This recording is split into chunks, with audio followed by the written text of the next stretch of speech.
This video is to ask you to please support MLAC line item 0321-1600. I'm testifying on behalf of Greater Boston Legal Services. I was connected with Greater Boston Legal Services by City Life and Fenway CDC. The problem I faced was that I am one of a group of older women who was facing eviction in a large 140-unit rooming house that was gentrifying.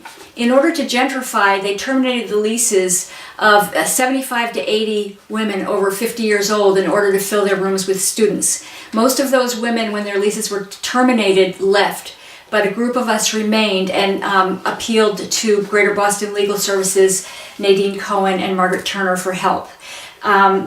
They made a huge impact and worked tirelessly to prevent two of our group from being put out on the street when a sheriff was coming. Those two women, 3 years later, are still in the building. We also experienced, for our activism, we experienced various forms of retaliation. I had an injunction filed against me. I was harassed. I experienced vandalism of my possessions, and they were right behind me every moment of that. They were discriminating explicitly on their website against women over 50. And of course that was under pressure from our legal services. That was removed, but they also had other policies that had disparate impact. And so Margaret Turner convinced the Attorney General's Civil Rights Department to investigate for age discrimination.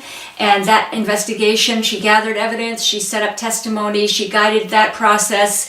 And it's being negotiated now, and we're expecting that there will be a 20-unit set aside for elderly women as part of the settlement, as well as lifelong leases with a cap on rent increases for the women who resisted eviction.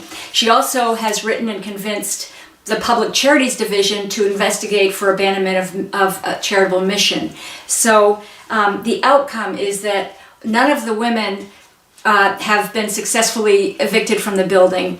The Attorney General's Civil Rights investigation essentially found in our favor and is negotiating on our behalf.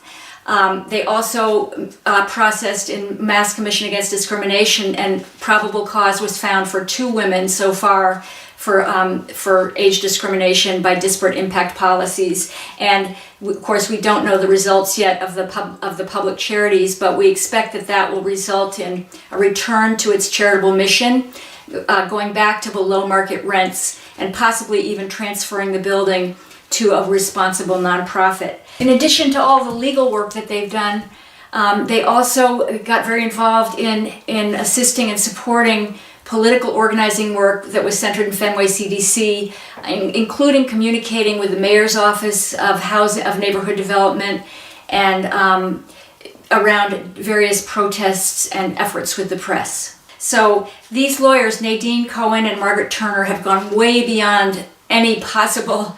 They've put incredible dedication and effort, oftentimes very last minute, racing to court to prevent sheriffs from coming to get the 2 women who were threatened with homelessness. So please support MLAC line item 0321-1600. I don't even know where I would be if it weren't for Greater Boston Legal Services. They've been a godsend.